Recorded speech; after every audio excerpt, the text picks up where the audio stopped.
తెగుళ్ళ ఉధృతి తక్కువగా ఉందనుకోండి, అప్పుడు మనం కాపర్ ఆక్సీ క్లోరైడ్ కానీ మ్యాంకోజెబ్ కానీ ఇవి మనం వాడుకుంటాం. అవి వాడి చూడండి. అవి వాడిన తర్వాత కూడా కంట్రోల్ అవ్వలేదనుకోండి, అప్పుడు రాక్స్టార్ ప్లస్కి అంటే స్ట్రాబిన్ బేస్డ్ ఫంగిసైడ్కి వెళ్ళండి. అవి స్ప్రే చేసినప్పుడు మనకు తెగుళ్ళు కంట్రోల్ అయిపోతాయి. ఇది తెగుళ్ళని మనము కంట్రోల్ చేసుకునే విధానం. దీని తర్వాత ఎక్కువగా మిరపలో పురుగు, రసం పీల్చు పురుగులు వస్తాయి. తర్వాత కాయదొలుచు పురుగులు వస్తాయి. కాయదొలుచు పురుగుల్లో ఎక్కువగా లద్దె పురుగు, పచ్చ పురుగు వస్తాయి. ఈ లద్దె పురుగు, పచ్చ పురుగుని మనం నియంత్రించడం కోసం ఇప్పుడు ఇమామెక్టిన్ బేస్డ్కి కాంబినేషన్స్ కూడా వస్తున్నాయి. సో వాటిని మనం స్ప్రే చేయండి. అంటే సూపర్ కోమా, డూజీ ఇలాంటి ఉత్పత్తులు మనము స్ప్రే చేయడం వల్ల ఈ లద్దె పురుగుని, పచ్చ పురుగుని నియంత్రించవచ్చు. తర్వాత రసం పీల్చు పురుగులు ఎక్కువగా మిరపలో నల్లి జాతి ఎక్కువగా ఆశిస్తుంది. ఎర్రనల్లి, తెల్లనల్లి.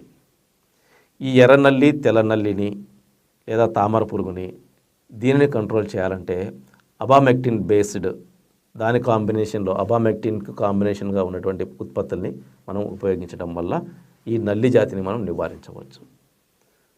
దానికి మీరు ప్రతిభా బయోటెక్లో 123 పేరుతో ఒక బ్రాండ్ దొరుకుతుంది. దాన్ని ఉపయోగించండి.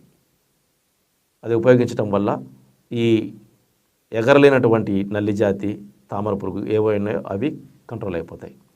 ఒకవేళ మీకు తెల్లదోమ, పచ్చదోమ అంటే రెక్కలు ఉన్నటువంటి రసం పీల్చు పురుగులు ఇవి ఉధృతంగా ఉన్నాయనుకోండి, అప్పుడు మీరు ఈ థయోమిథాక్సిమ్ కానీ లేకపోతే ఇమిడాక్లోపిరిడ్ కానీ డైనోటెఫురాన్ కానీ డైఫెన్థురాన్ కానీ నితిన్ పైరమ్ కానీ ఇవి కలుపుకొని మీరు స్ప్రే చేయడం వలన ఈ ఎగిరే రసం పీల్చు పురుగులను మనం కంట్రోల్ చేయవచ్చు.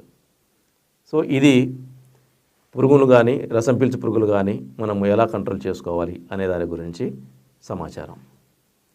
కాబట్టి ప్రతి రైతు కూడా మనము నర్సరీలో మొక్కను జాగ్రత్తగా పెంచుకోవాలి. అలా పెంచిన చోటనే మొక్క తెచ్చుకోవాలి.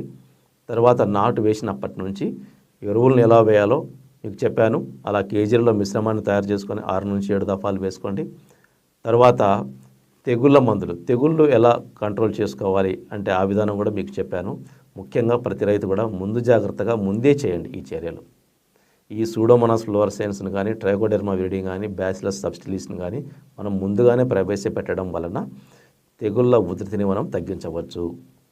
తెగులు రాలేదులే అని ఆరాంగా ఉండకండి. అలా ఉంటే వచ్చిన తర్వాత కంట్రోల్ చేయాలంటే చాలా కష్టం. వచ్చినా రాకపోయినా సరే టీకాలు వేయండి. టీకా వేసే విధానం ఏంటో మీకు చెప్పాను. తప్పనిసరి వచ్చినా రాకపోయినా టీకా వేయాలి. మనం అంతే కదా, మన పిల్లలకి టీకాలు వేసేది. పోలియో వచ్చినాక టీకా వేస్తామా? మసూచి వచ్చినాక టీకా వేస్తామా? లేదు కదా.